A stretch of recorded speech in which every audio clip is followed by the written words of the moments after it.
Good evening, Norcal Karters. This is Jason, and tonight, back with us again is Andy Seesemann. Did I say it right? There you go. You got it, buddy. Seesemann, yes.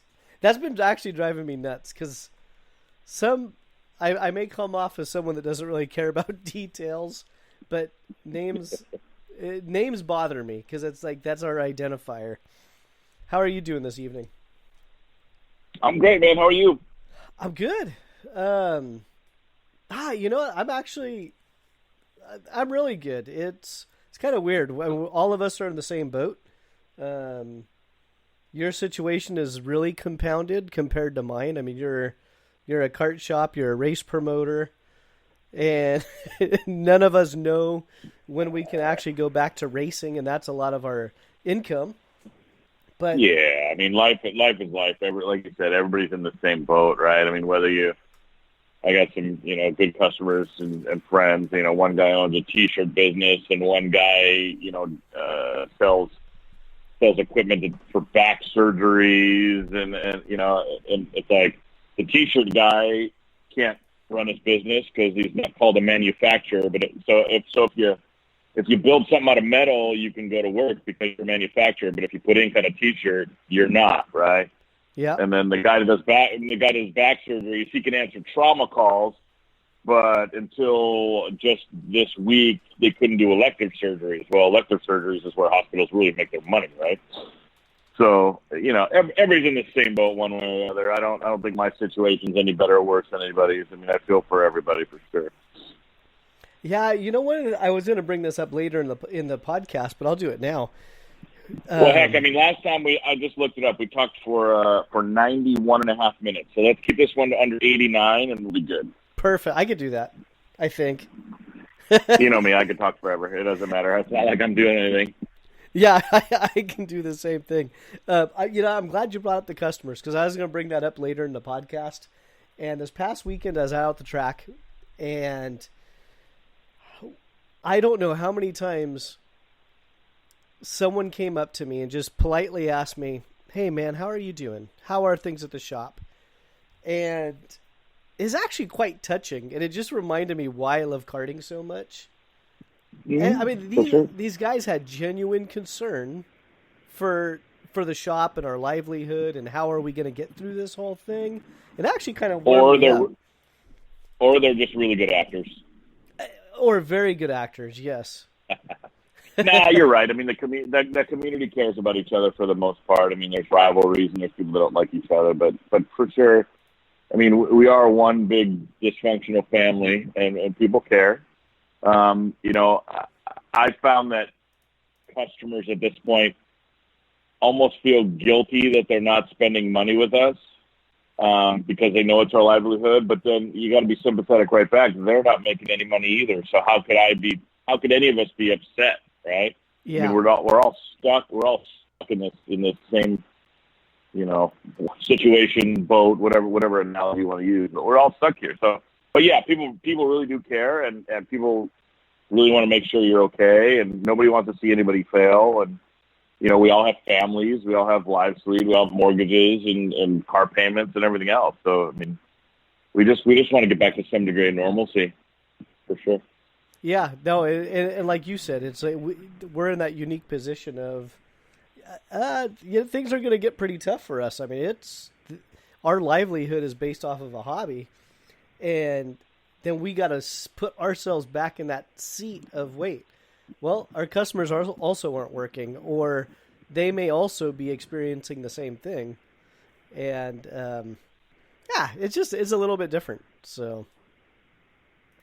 Yeah, I mean, and to be brutally honest, right? We've gone through this before. I mean, the 08-09 crash really unfortunately weeded out some weaker businesses, and I think this is going to weed out some weaker businesses. But that's unfortunately the facts of life, right? And everything you do. Yeah. I think that when we came back from the 08-09 deal, I mean, karting really was strong because it was a bunch of really solid players that contributed and were there. And then it got successful again and really started going, and then you pick up fringe businesses again, and then unfortunately some of that's going to get scraped off again. I mean, that's the brutest honest truth, right? It is, but that's just, if you take it away from karting, that's just economies That's in life. general, right? They all go in cycles. Yeah. Yep.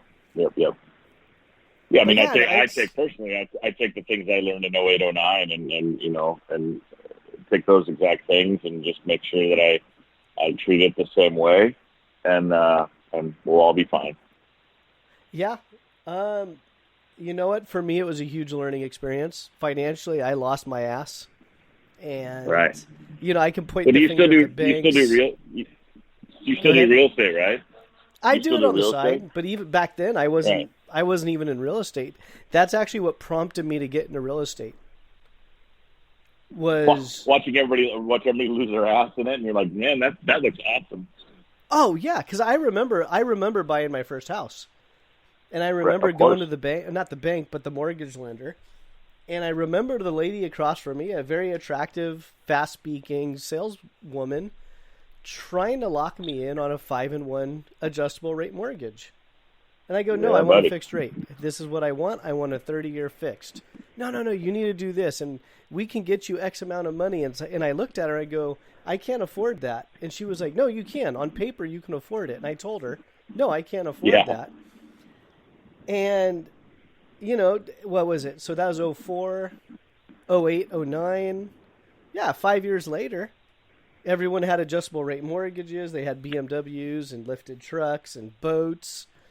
And they all lost their houses, and I'm sitting in this neighborhood. Oh my God! Like looking around, it's like, oh shit, I'm the only one that had a 30-year mortgage. Yeah, Actually, my neighbors across the street from me, they did good for themselves. They did it right, and they did good, and they capitalized on it. But I lost everything, and it's like, wow, this can't ever happen again. It will. I mean, it'll happen. It's cyclical. That's why I'm in the same house I bought in 01. Here I am sitting in the same, not the same chair, but in the same room, right? Yeah. And then hopefully you talk sock about how away a little bit of crazy savings, it was. right? Yeah, for sure. Yeah, you And sock like you away said, a little bit. Sorry. Go ahead. Oh, I said how crazy it got. I remember, back in the, the early part of the century, during the O's decade, right? We'd go to Region 7 races, and there'd be $25 million diesel pusher motorhomes. You're like, how are there 25 people that can afford one of those things? Give me a break, right? And it's because everybody pulled all that money. Oh, as everybody was telling them, pull the equity out of your house. It's free money. It's free money. Yeah, I know. Yeah. Yeah, that must have been my neighbor. Perfect. Well, Yeah, let's talk about karting. How come we're talking about this? Why are we talking about this? Oh, you brought up 08. I think it's actually very relevant. Yeah, it sure is. I get it. Yeah, I mean, it's a learning lesson, and that wasn't very long ago. Yeah, I think it's pretty interesting. A lot of our customers that came back were either pretty well-established businesses or they were in the construction trade. Those are the ones that came back to karting. Yeah. Yep. A lot of the mortgage bankers never came back. No, not so much. But yeah, it's we definitely won't address the whole COVID thing because that's probably I've said my piece on it on a couple of other podcasts, so I won't drag you into that mess. But that's all right. That's all right. It'll come up a couple times. You know it will, as sidebars, because as we talk about things, it obviously is affecting what's going on. But yeah, we don't have to go into statistics and politics. That's a bit much. I see it all day. Exactly. Yeah. I mean, everyone's getting bombarded by it. This could be their outlet away from it. Yeah, for sure. Well, it's been exactly 2 months since we talked last. We talked February 27th, and today is April 27th. So here we go. How things have changed in 2 months. I know. I mean, we were talking about, your series was rocking and rolling, and I was personally already looking ahead to the Sonoma event because there had been a number of racers I haven't seen in a while that I wanted to see, and I already had my margarita plot already planned, and for sure. And then the other day, you actually had to officially cancel the event. Yeah, we all knew it was coming. I mean, when I said that was a crazy week. I mean, that was the week that things changed so fast. I mean,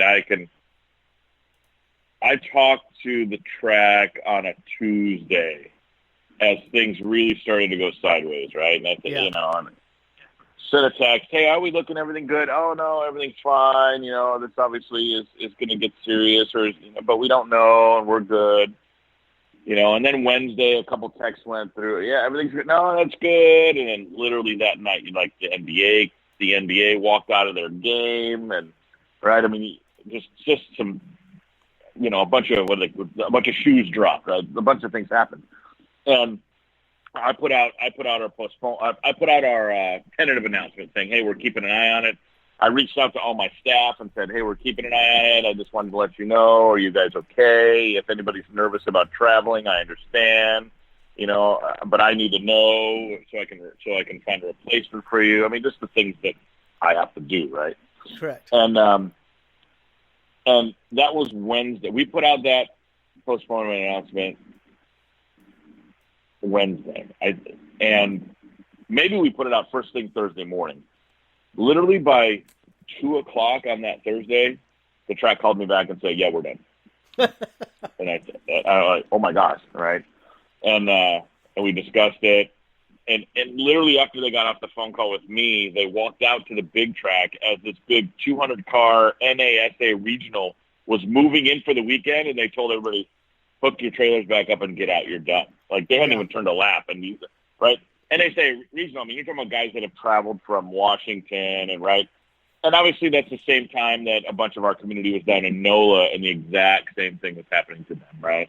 Oh, absolutely. And I was getting texts from people on Thursday, like, I don't think this thing's gonna fly. I've seen government officials here, and I don't know what's gonna happen. And then I pulled the plug, and then obviously 24 hours later they were forced to pull the plug too. So it was just a crazy week as things changed so fast. It did. And then, like Sonoma being such a high-profile track, it made our 5 o'clock news out here, and it was NBA, MLB, and Sonoma's gates are locked. It's like, what? The racetrack? Yeah, no, it's wild. I mean, and what people may not understand is Sonoma Zone, just like the main track here, Cal Speed, right? It's owned by Speedway Motorsports, which is Bruton Smith. I mean, that's NASCAR. I mean, that's he owns Charlotte, he owns all these other tracks, and these big corporations with the liability concerns, they were always going to be the first to close, always. Yeah. So I mean, when that shoe dropped, it was like, oh man, done. So then, to continue, so we found that the May date, which is 2 weeks away or 2.5 weeks away from now, and it was already a California Rock Championship date, a CRC date on my calendar. So I just said, well, heck, let's take that as our date. It was open on their calendar. Let's just postpone it. I mean, that was 2 full months. I mean, we're talking, March 13, 14 to now May 15. And it seemed so far away. So far. Oh, yeah, no problem. 2 months will be good. And then, as you know, all the stuff that happened. And, I mean, we pretty much knew a few weeks ago that it wasn't looking good, but I wanted to hear from the track officially. And that's when I talked to them last week, and they're like, yeah, there's no way we're opening up for that week. No way. Yeah, and I would have to imagine in your situation as a promoter, it's much easier to cancel an event than it is to pull one out of your ass and go, okay, we're going to race in 2 weeks, show up. It's just logistics, as you know. I mean, it's just a different level of logistics. Everybody has logistics to worry about, whether it be a father and son team loading up a pickup truck or a semi-hauler team loading up, 20 carts and everything else in their tents and putting on the road, right? I mean, I do all that, and, we bring in a truckload of tires and fuel and containers and fly in 20 staff people. I mean, it's all the same. It's just different, I suppose, different levels of it. So, but yeah, it's you're not going to just make one magically appear in a day or two. That's for sure. Yeah, no, it's. I think a lot of us in the background, we were thinking, yeah, it's not going to happen. I mean, just because